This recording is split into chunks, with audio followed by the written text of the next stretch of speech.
Can you teach your kids a language you don't speak? Want to know one of the most common questions we get from parents? Can I really teach my kid a language that I don't speak at a high level? I love getting this question. It means that these parents understand the importance of being bilingual and they realize that something is better than nothing at all. I saw a Reddit thread the other day asking this question, and the most popular response was a guy saying why you should not do it. He said that your kid won't have a native accent or native syntax. This is a bit ridiculous, honestly. If we use that logic, then we should never do anything unless it will be done as perfectly as others who have mastered it as a professional. We would never do swim classes unless we knew we were going to the Olympics, or never learn tennis because we knew we wouldn't go to Wimbledon. What a sad life. How much fun do we have in swim classes, and what do we learn even if we aren't going to be at a master level? That's what I think about giving your kids even an A2 level. That's considered high beginner. What's wrong with a high beginner? You've given them ear training that took hundreds of hours to conquer. You've given them hundreds of vocabulary words and useful phrases that took hundreds of hours to remember and use correctly in context. So what if there's a few wrong verb conjugations here and there, or an article or adjective is misplaced? The goal isn't perfection. The goal is fluency. Go look up that word in the dictionary. Nowhere does fluency say anything about perfection. It says clearly and easily express oneself. So, I am always happy when parents who only speak English want their kids to get all the benefits that come from being bilingual, even if it's a low level, sometimes not perfect bilingual. And I reassure these parents that they can help their kids learn another language even if they don't speak that language themselves at a high level or at all. I totally understand that this can feel like an overwhelming task though. Where do you even start? I found a great resource that breaks it all down for you. It's from our fellow language educators at language101.com. The article is called How to Teach Your Son or Daughter a Foreign Language Even If You Don't Speak It. And I think it's really spot on for the most part. So today I want to give you a rundown of the key points, and I'll also be adding my own insights and opinions. So here we go. The article is broken down into what doesn't work and what does when it comes to helping your kids learn a language you don't speak. I'll start with the things that don't work if you just do that one thing. The very first item on that list is a big one. School programs like high school. You may have even experienced this yourself. For example, you took Spanish for 2 years in high school, but today you can't even remember simple phrases in Espanol. The truth is that a lot of schools' language classes don't focus on the most important thing, conversational practice and real usage. Instead, students spend their time memorizing lists of words and phrases that they'll probably never use to pass a test. Not very motivating, right? I do want to make an important distinction though. Conventional language classes, like the ones you probably endured in school, don't work super well for kids. But if your kid's school has an immersion program, that will actually help them become bilingual, even if they aren't getting a lot of talk time due to the class size. They will be training their ears to the sounds of the language and becoming a passive learner, meaning someone who understands pretty well, but maybe struggles speaking. The good news is these programs are becoming more and more common. If you live in Texas or California, there is a slew of school lists on our website that you can check out. Just go to TRUFLUENCYKIDS.com, scroll all the way to the bottom, and click on your city. So we've kind of already touched on this, but Language 101 also points out that drilling on vocabulary and grammar doesn't really help your kids learn a new language. So think about this. This isn't how we learned English, right?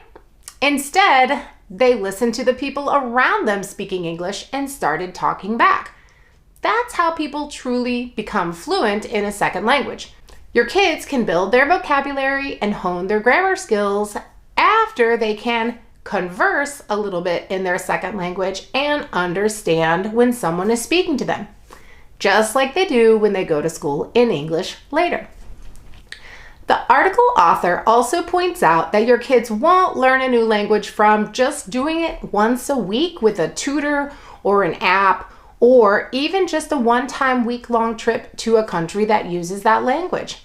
Of course, you shouldn't avoid these trips or tutoring.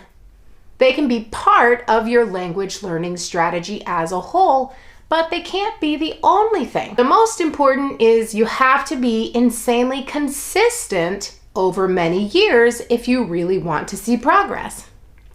Here is what I personally do for French for my daughter. Granted, I speak a B2 level of French, but I still need help. So I've gotten a local French speaker to come over for 4 hours on Saturdays to simply live life with us. She plays with my daughter. Sometimes I fold the laundry. Sometimes I play with them, listening to them, interacting with them, and learning what I can. And this woman corrects us and my daughter when we say something wrong. I learn everyday phrases from her, and she sends notes after our time together. But mostly, it's just about play. Read books, play with toys, jump around, cook together, go to the grocery store together. Just live in the language. This is also really cost effective as they can run as little as $16 per hour. It's like a babysitter, but you're there also.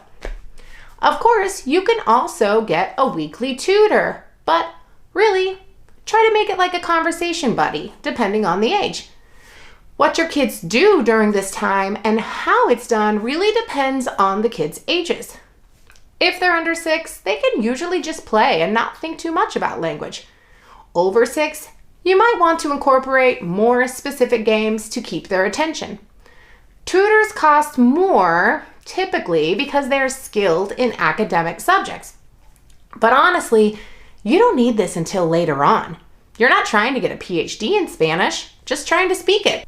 TalkBox Mom is a really great way to learn everyday phrases with your child. TalkBox Mom sends you a box each month, and you simply learn those new phrases and use them during your daily life. They have a ton of languages too, not just Spanish. There's also an audio app that goes along with the phrases to help you with pronunciation. This might not be a long-term plan because they just have 9 boxes currently, but it will absolutely get you started. I highly recommend it for anyone wanting to get started but not spend a lot of money up front. This will really motivate you. And just like Adelaide says from TalkBox Mom, there's no one who will be around your kids more than you. You have the power to incorporate tons of phrases and vocabulary into your child's daily life. Super duper, highly suggest it. And of course, True Fluency Kids, our school, is a great way to get that conversational practice in 2 to 3 times a week with native teachers online in a super small class. You can even do it once a week, along with TalkBox Mom on your own time. This is a great way to put together 2 programs and really get started with a bang, but it won't be overwhelming. We don't give you any homework. You just send your kids to class. We have fun with them in an immersive, storytelling, focus on speaking environment online. We also have scholarships available for anyone needing some assistance, but really want to give the gift of Spanish to their kids. Pro tip. If there is a word or phrase that you keep saying in English and you notice you use this phrase all the time, make a note of it on your fridge and find out how to say it in the language you want to pass on. You can use wordreference.com to make sure you're saying the right translation in context, and forvo.com to hear pronunciation of a vocabulary word. Also, this is a great excuse to reach out to a friend who is a native speaker in this language to see, hey, I'm laying in bed with my kid and I want her to move over. What do I say? That's what I do with my French-speaking friends. Now, if you want to go further with the babysitter in that target language idea, you could hire an au pair or nanny who speaks Spanish. This, of course, is the most expensive option, but it might not be possible long term. it would definitely give a very strong basis.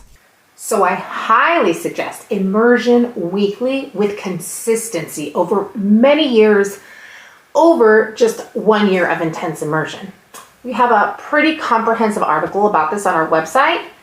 I couldn't do this because I don't have enough rooms in my house to give a space to someone else, but maybe you do.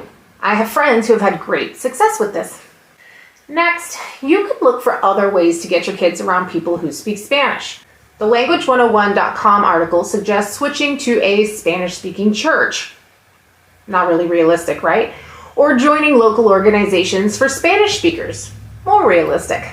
I would add hanging out with Spanish-speaking neighbors. Just start with a hello.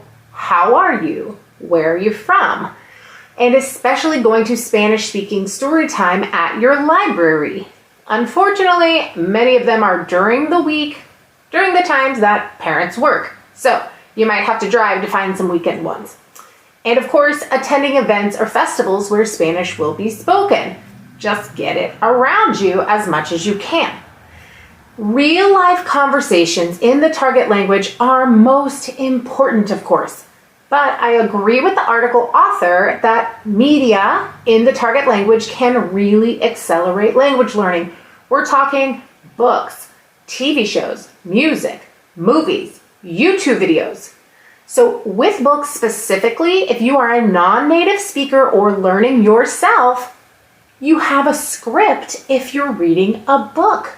Use that book for your advantage. Ask questions about the pictures by using the words in the book so that you're using correct grammar.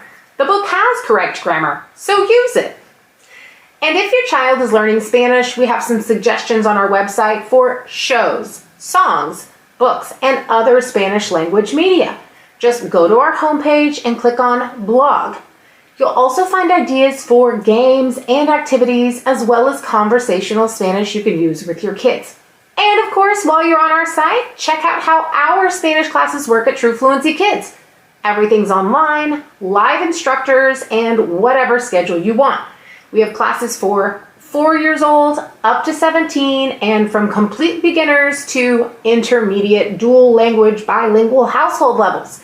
You can even sign up for a trial class to see if we're a good fit for your family.